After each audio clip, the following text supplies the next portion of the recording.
اچھا، اب اعمال میں دل نہیں لگتا، اس کے ایک بات. دوسری بات یہ ہے کہ دل آپ کا نہیں لگتا ہے. پوچھ آپ ہم سے رہی ہیں کہ وائے، آپ کا پرابلم نہیں، آپ پوچھ رہی ہیں اسلام سے. اور تیسرا یہ ہے کہ پھر کیا کریں کہ دل لگے. دیکھیں سب کا خلاصہ صرف ایک چیز ہے. آخری سوال تو اللہ نے کہا یہ ایک اللہ's سیکرٹ ہے کہ اعمال قبول ہوئے کہ قبول نہیں ہوئے. کہا یہ اللہ کا راز ہے، یہ قیامت کے دن کھلے گا. یوم تبلی السرائر آیت ہے قرآن کی. قیامت کا ایک نام ہے تبلی السرائر، جس دن چھپی باتیں ظاہر کی جائیں گی. دنیا میں کسی کو پتہ نہیں چل سکتا کہ میرا کون سا عمل قبول ہے کون سا قبول نہیں. چنانچہ مومن از آلویز بٹوین ٹو. امید ہوتی ہے، ہوپ کہ میرا عمل قبول ہے. فیئر، ڈر ہوتا ہے کہ میرا عمل ریجیکٹ. اور امام نے کہا، امام نے اس زمانے کی ایگزامپل دی. آج تو ہم کہہ دیں گے 50-50. اس وقت امام نے کہا مومن کا دل اگر نکالو، نکالیے گا نہیں، یہ تو ایگزامپل ہے، اور پھر چھری سے اس کے 2 ٹکڑے کرو. یعنی یہ دیکھو کہ امید یا ہوپ کس طرف ہے اور فیئر کس طرف ہے. نظر آ جائے گا کلر. ٹکڑے کرو، ترازو میں رکھو، دونوں بالکل ایکول ہوں گے. 1 اونس کا، ½ اونس کا، کوارٹر اونس کا بھی فرق نہیں ہوگا. تو مومن کوئی بھی عمل کرے گا، امید ہوگی کہ اللہ قبول کرے گا، ڈر ہوگا شاید قبول نہ ہو. اسی میں زندگی گزرے تو مومن کا دل اعمال میں لگے گا. یہ تو بہت مختصر بات کہ یہ صرف قیامت کے دن پتہ چلے گا. البتہ قیامت کے دن، یہ میری ایک مجلس ہے جو ابھی میں شب چیلم لندن کے امام باڑے باب المراد میں پڑھ کے آ رہا ہوں. البتہ قیامت کے دن کب پتہ چلے گا؟ جیسے ہی قبر سے نکلیں گے وہیں سے اندازہ ہو جائے گا. اور وہ تو آپ کو معلوم ہے، بک آف ایکشن یا نامہ اعمال فرشتوں نے سیدھے ہاتھ میں دیا یا الٹے ہاتھ میں، چوائس آپ کا نہیں ہوگا، فرشتوں کا ہوگا. وہیں سے آئیڈیا لگ جائے گا کہ کیا ہونے والا ہے. اور یہ میسج، یہ والا میسج اتنی مرتبہ اسلام ہم کو ڈیلی یاد دلاتا ہے. ڈیلی. کبھی آپ جا کے ٹرانسلیشن پڑھیے وضو کی دعاؤں کا. وضو آپ دن میں کتنی بار کرتے ہیں؟ ایٹ لیسٹ 3 بار تو کرتے ہی. نماز شب پڑھنے والے 4 مرتبہ کرتے ہیں. سپہر کو تلاوت قرآن کرنے والے شاید 5 مرتبہ کرتے ہیں یا اس سے بھی زیادہ. وضو کی دعائیں بہت ریکمینڈڈ. ہمارے ہاں بالکل نہیں پڑھی جاتی ہیں، کہیں کہیں وضو خانے میں یہ دعائیں لکھ کے لگا دی جاتی ہیں. دعاؤں کا ٹرانسلیشن، پہلی دعا کو چھوڑ کر جو پانی ہاتھ میں لیا، باقی جتنی دعائیں، وہ ساری دعائیں آپ پڑھیے تو آپ کو یہ لگے گا کہ آپ وضو کی دعائیں نہیں پڑھ رہے ہیں، آپ مولانا صادق حسن کی قبر والی مجلس سن رہے ہیں. چہرہ دھوئیں گے، خدا بندہ قیامت کے دن میرا چہرہ کالے رنگ کا نہ ہونے پائے. مومن تو کہتا ہے میرے لیے جنت یقینی ہے، تو کالا چہرہ لے کے کوئی تھوڑی جنت میں جائے گا. کالے سے مطلب ہے اعمال کی وجہ سے جو کالا ہوتا ہے. جو لوگ کلر ورر لگاتے ہیں جو مستحب ہے، وہ تو ایوری فرائیڈے شاید اپنے آپ کو کالا کرتے ہوں. خیر وہ بات چھوڑیے. لیکن وضو کا پانی سیدھے ہاتھ پہ پانی ڈالا، خدا بندہ میرا بک آف ایکشن اس ہاتھ میں دینا. مہینے میں 1 بار نہیں کہہ رہے ہیں آپ، دن میں 1 بار نہیں کہہ رہے ہیں آپ، جتنی بار وضو کر رہے ہیں. الٹے ہاتھ فوراً آپ نے کہا خدا بندہ یہ نامہ اعمال یہاں نہیں آنا چاہیے. سر کا مسا، خدا بندہ وہ میرا نامہ اعمال میرے سر و گردن سے باندھ کے نہ لٹکایا جائے. پیر کا مسا، خدا بندہ یہ پیر پولیس صراط پر رکے رہیں، پھسل نہ جائیں. بچا کیا؟ قیامت آ گئی، چہرہ سیاہ ہونا آ گیا، پولیس صراط آ گیا.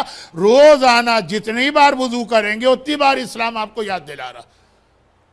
تو یہ قیامت بہت اہم ہے. لیکن نامہ اعمال کی 3 دعائیں ہیں وضو میں. 3 دعائیں نامہ اعمال کی، اس سے ایک اندازہ ہوگا، اس سے پہلے پتہ نہیں چلے گا. اب آئیے اصل سوال پر، اور وہ یہ کہ وائے ہمارا دل کیوں نہیں لگتا، اور یہ کہ کیا ایسا طریقہ اختیار کریں کہ دل لگے. یہ میں نے کہا کہ ایک مجلس کا موضوع ہے، اور میرا تو ایک اشرا ہے اس کے اوپر، جس پر علماء ایک مجلس پڑھتے ہیں، وہ عالم ہوتے ہیں، میں جاہل ہوں، اس کو پھیلا دیتا ہوں، اشرا بن جاتا. وہ ایک روایت پڑھتے پڑھتے پتہ نہیں میں کہاں چلا جاتا ہوں، 40 منٹ کے بعد واپس آ جاتا ہوں، تو مجلس کا ٹائم تو ختم ہوتا ہے، پورا عشرہ۔ اچھا، اب اس کے اندر اس کا ایک مختصر جواب ہے جو امام نے دیا۔ اگر آپ نے جا کے کہا ڈاکٹر سے کہ ڈاکٹر صاحب یہ 2-3-4 مہینے ہیں، بخار آتا رہتا ہے، اتر جاتا ہے، پھر آتا ہے، پھر اترتا ہے، کنٹینیوس 1 سال سے ہو رہا ہے، ایک دفعہ بخار آیا اتر گیا بخار یعنی فیور، تو ڈاکٹر بھی کہے گا کہ ڈونٹ ٹیک اٹ سیریسلی۔ لیکن اگر یہ کنٹینیوس یہ حالت رہے، اچانک آپ کا ویٹ کم ہونے لگا، آپ نے ڈاکٹر سے کہا کہ ڈاکٹر صاحب یہ میرا ویٹ اچانک کم ہو رہا ہے، وہ فلاں خاتون ہے وہ جو جم بھی جا رہی ہیں اور ڈائٹ میں بھی کنٹرول کر رہی ہیں اور سارا جاگنگ شاگنگ بھی کر رہی ہیں اور سوئمنگ بھی کر رہی ہیں، اس کا تو ویٹ بڑھتا جا رہا اور میں کچھ بھی نہیں کر رہا ہوں، ویٹ کم ہوتا جا رہا۔ کہے گا سیریس میٹر ہے، بٹ ریزن مجھے نہیں پتا، یہ ٹیسٹ کرا لو، اس لیے کہ کچھ چیزیں ایسی ہوتی ہیں جس میں بس بہت ہی شارٹ مسلسل فیور رہنا، اس کے 10 ریزن ہو سکتے ہیں۔ یہ کئی بیماریوں کا سمٹم ہے، ایک بیماری کا نہیں ہے کہ اگر یہ ہوا تو پتہ چلا یہی بیماری، جاؤ یہ ٹیسٹ کراؤ وہ ٹیسٹ کراؤ، پھر پتہ چلے گا کہ تمہارا پرابلم کیا ہے، ایڈز ہے کہ ٹی بی ہے کہ کینسر ہے کہ شوگر ہے کہ کارڈیو واسکولر ہے یا یہ ذرا تھکن کا بخار ہے۔ یہ جو آپ کا سوال ہے دل کیوں نہیں لگتا، اس کا کوئی ایک ہارڈ اینڈ فاسٹ ریزن نہیں، ہر انڈیویجول کا الگ مسئلہ ہوتا ہے، اور دل کیسے لگے وہ اس سے ریلیٹڈ ہے۔ جب پتہ چلے کہ دل کیوں نہیں لگتا اس کا علاج کریں تو دل لگنے لگے گا۔ اب میں بہت ہی شارٹ اپنا ایک پورا عشرہ میں آپ کو 2 منٹ 3 منٹ میں ہنٹ دے رہا ہوں، پورا عشرہ تو نہیں دے رہا ہوں۔ حرام لقمہ پیٹ میں جائے دل نہیں لگتا ہے۔ اب یہ ہر ایک کے لیے ریزن نہیں جن کے پیٹ میں واقعاً حرام جا رہا ہے۔ غنا یعنی سانگ، سنگنگ، میوزک تو نہیں، سانگز، اس کا سب سے بڑا نقصان یہی کہ آدمی کا وہ تقوی کم ہونے لگتا ہے جس کی وجہ سے دل نہیں لگتا۔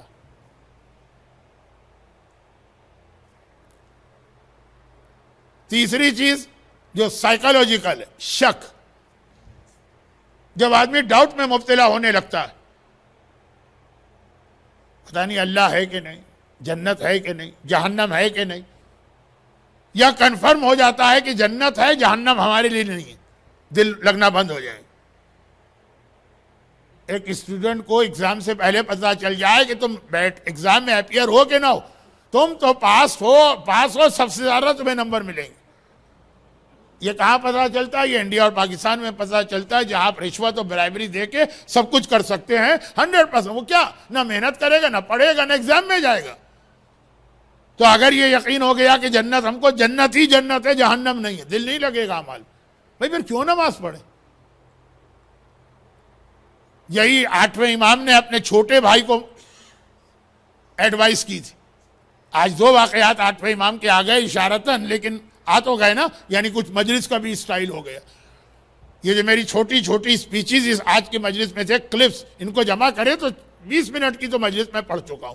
اب یہ کہ کیا تھا، وہ بھائی تھے ان کے چھوٹے، زید النار، عربی میں نار کہتے ہیں آگ کو، چونکہ یہ اتنے خوبصورت، ہینڈسم، جس کے لیے عربی میں ایک لفظ استعمال ہوتا ہے وجیح، گریسفل پرسنالٹی، ان کا چہرہ اتنا سرخ کہ نام ان کا پڑ گیا زید النار، آگ کی وجہ سے نہیں، آگ میں جو ایک وہ ریڈش کلر آتا۔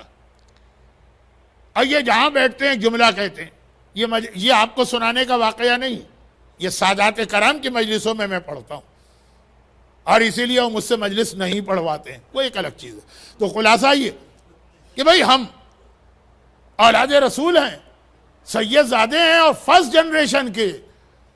آج تو جو سادات ہیں تو بہت سو کے بارے میں ڈاؤٹ بھی ہے کہ پتہ نہیں ان کا فیملی ٹری سیف ہے کہ نہیں ہے، لیکن جو 7ویں امام کا بیٹا ہے، 8ویں کا بھائی ہے، اسی زمانے میں ہے، کنفرم سید، کہا ہم تو ہیں جنتی، ہماری دادی کے مہر میں جنت ملی تھی، ہمارے دادا جنت کو تقسیم کریں گے، ہم ہیں جنتی۔ تو اعمال سے ان کا دل ہٹ گیا۔ شہید مرتضیٰ مطہری کی کتاب داستان راستان، غالباً دا اسٹوری آف رائٹس، اس کا والیوم 2 کا دوسرا یا تیسرا یہ واقعہ.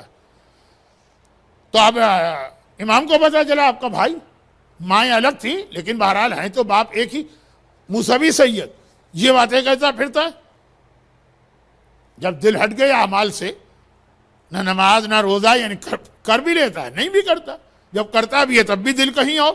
امام نے اس کو پبلک میں پکڑا، گھر میں نہیں بلا کے کہا. جب کوئی آدمی پبلک کو مس گائیڈ کرے تو اس کی غلطی پبلک میں بتانا. اور کہا کہ یہ تم کیا کہتے پھر رہے ہو، تم کہتے ہو ہمارے لیے اعمال کی کوئی اہمیت نہیں ہے. کہا کہ ہاں جنت ہماری. کہا تو پھر تو اس کا مطلب ہے کہ تم اپنے دادا سید سجاد سے بڑے ہو گئے. وہ اتنی نمازیں پڑھ کے جنت میں جائیں، تم بغیر نماز کے جنت میں جاؤ گے، تم زیادہ امپورٹنٹ ہو گئے نا اللہ کی نگاہ میں.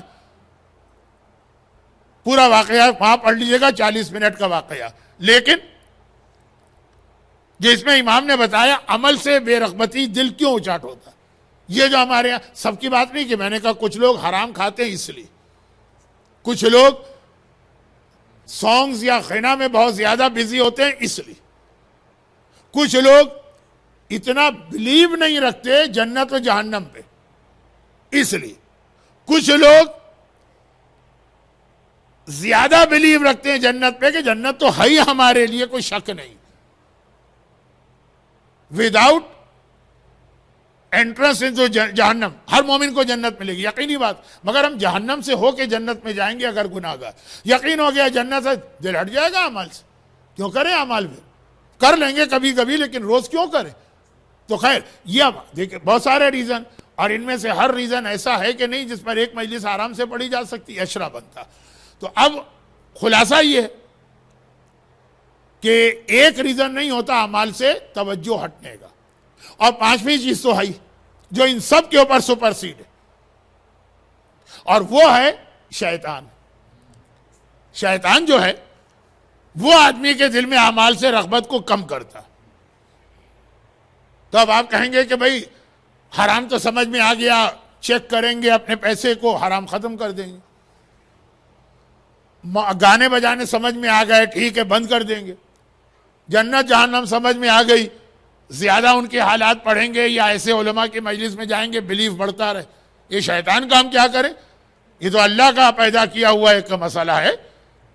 کیوں پیدا کیا اللہ نے؟ شیطان کا کیا علاج کرے؟ شیطان کو تو صرف امام زمانہ ہی قتل کر سکتے نہیں. اب پھر دیکھنا پڑے گا کہ شیطان ہمارے دل میں اعمال کا شوق ختم کرتا ہے، تو how to protect our self from شیطان. ایک بات تو قرآن نے کہی، فَإِذَا قَرَأْتَ الْقُرْآنَ فَاسْتَعِذْ بِاللَّهِ. جب وہ قرآن پڑھو پہلے اعوذ باللہ کہو. اور ایک بات مرجے نے کہی کہ جب کبھی نماز اسٹارٹ کرو تو اللہ اکبر کے بعد پہلے اعوذ باللہ پڑھو پھر الحمد پڑھنا. فتویٰ ہے یہ شیطان سے بچنا. لیکن خالی اعوذ باللہ سے تو شیطان نہیں بھاگے گا. ہر دعا کا اصول ہے، خالی دعا سے تو آپ کے گھر میں روزی نہیں آئے گی. پھر ایفرٹ شیطان کو کس طرح دور کرو. اچھا اب یہ سب سے بیٹر اس کو کون بتا سکے گا؟ شیطان کو کیسے اپنے آپ سے بھگاؤ، how to protect yourself from شیطان، سب سے اچھے طریقے سے کون سمجھائے گا؟ ایک صاحب کا، یہ میں مجلس میں اکثر پڑھتا ہوں، چھوٹا سا جوک ہے. ایک صاحب کا گدھا کھو گیا. اچھا پرانے زمانے میں گدھا جو تھا بہت امپورٹنٹ چیز تھی. وہ مرسیڈیز تھا، وہ BMW تھا، وہ فراری تھا، وہ کیا آج کل ایک اور گاڑی ہے لنگمبانی کون سی گاڑی، وہ تھا گدھا. پلین ہے نہیں، کروز ہے نہیں، شپ ہے نہیں، کوچز ہے نہیں، بسیں ہے نہیں، ٹرانسپورٹیشن جانوروں پر. تو جانور میں گدھا بہت قیمتی چیز کھو گیا. اور انشورنس کا سسٹم بھی نہیں. آپ کی مرسیڈیز چوری ہو جائے، آپ کی BMW چوری ہو جائے، انڈیا پاکستان میں تو لوگ پاگل ہو جائیں گے نا. یہاں تو پھر بھی کہیں گے انشورنس سے کلیم کر لیں گے. بلکہ چوری نہیں بھی ہوتی ہے تو کچھ لوگ کلیم کر لیتے ہیں، وہ الگ چیز ہے. لیکن اتنا بڑی چیز تو وہ آدمی جس کا گدھا چوری ہوا وہ تو پاگل ہو گیا. پورے گاؤں والوں سے ریکویسٹ کی، ہیلپ کرو ہیلپ کرو ہیلپ کرو. ڈھونڈ کے لاؤ، سب نے کوشش کی. پرانے زمانے میں لوگ ہیلپ کرتے تھے، کوشش کی، نہیں ملا گدھا. ایک صاحب نے کہا میں ڈھونڈ کے لاتا ہوں. وہ گئے، گدھے کو ڈھونڈ کے لے آئے. مالک کو بڑی حیرت ہوئی، سب لوگ فیل، آپ کامیاب کیسے؟ کہا میں نے سوچا کہ اگر میں گدھا ہوتا اور میں کہیں بھاگ کے جاتا تو کہاں جاتا؟ پھر میں وہیں پہنچا، ہی گدھا وہیں کھڑا ہوا تھا. اچھا اب اس کا میرے کوشچن آنسر کے اس کوشچن سے کیا تعلق؟ شیطان سے اگر آپ کو بچنا ہے نا تو سب سے اچھے طریقے سے خود شیطان بتا سکتا. گدھا کھو گیا تو گدھا کون ڈھونڈ کے لائے گا؟ جو خود گدھا بن جائے گا. شیطان سے بچنا ہے تو خود شیطان سے پوچھو. اور الحمدللہ میرا ایک اب یہ تو آج میں نے کتنے اشروں کا ایڈورٹائز کر دی. اب پڑھتا پڑھاتا کچھ بھی نہیں ہوں. میرا پورا ایک اشرا ہے شیطان کا انٹرویو. رسول اللہ نے شیطان سے انٹرویو لیا. کوئی عام آدمی لیتا تو شیطان جھوٹ بول دیتا. رسول اللہ کے سامنے کیا جھوٹ بولے گا؟ پکڑ لیں گے اس کو. وہ 10 مجلسیں ہیں شیطان بتاتا ہے کہ میں کس طرح لوگوں کو مس گائیڈ کرتا ہوں. اور وہاں پہ پھر وہی ڈاکٹروں والی بات کہ سمٹمز ایک ہے لیکن ٹیسٹ کرو تو بیماریاں الگ الگ نکل سکتی ہیں. عورتوں کو اس طرح سے بہکاتا ہوں, بزنس مین کو اس طرح سے بہکاتا ہوں, یوتھ کو اس طرح سے بہکاتا ہوں. بڑا انٹرسٹنگ ہے. اور بھی کئی علماء نے پھر اسی اشرے کو اپنے اپنے انداز سے پڑھا یا کاپی کی, واللہ بہتر جانتا ہے. تو یہ 5-6 چیزیں یہ چیزیں ہیں جو اعمال سے رغبت کم کرتی. ان پر خاص توجہ دیں. اگر اعمال سے بے رغبتی ہو تو چیک کریں کہ گانا حرام, شیطان کے انٹری ہمارے گھر میں, یہ ساری چیزیں تو نہیں ہو رہی. بہت ہی مشہور روایت ہے, جہاں نامحرم مرد اور عورت بیٹھیں گے وہاں 2 نہیں ہوں گے 3 ہوں گے. ان کے دونوں کے بیچ میں شیطان بیٹھا ہوگا. ہمارے یہاں مکس گیدرنگ تو نہیں ہو رہی ہے مثلا. تو یہ 4-5 چیزیں ہیں, اس کا علاج کریں تو ذرا سی رغبت بڑھے گی. اور مولا کا وہ فرمان کہ قرآن پڑھو تو جنت کی جو آیت آ جائے رک جاؤ, غور کرو اور اللہ سے دعا مانگو تمہیں ملے. اللہ نے خالی یہ نہیں کہا جنت, تذکرہ, دودھ کی نہر, شہد کی نہر, یہ غذا. جہنم کا خالی یہ نہیں کہا جہنم ہے. سورہ واقعہ ہو کہ سورہ دخان جو آپ شب قدر میں پڑھتے ہیں, کھولتا ہوا پانی اور سروں پہ گرد اور اس طرح سے عذاب, یہ ساری 5-6 چیزیں. سوال بہت چھوٹا تھا, جواب بہت لمبا ہو گیا. برحمتک یا ارحم الراحمین وصلی اللہ علی محمد و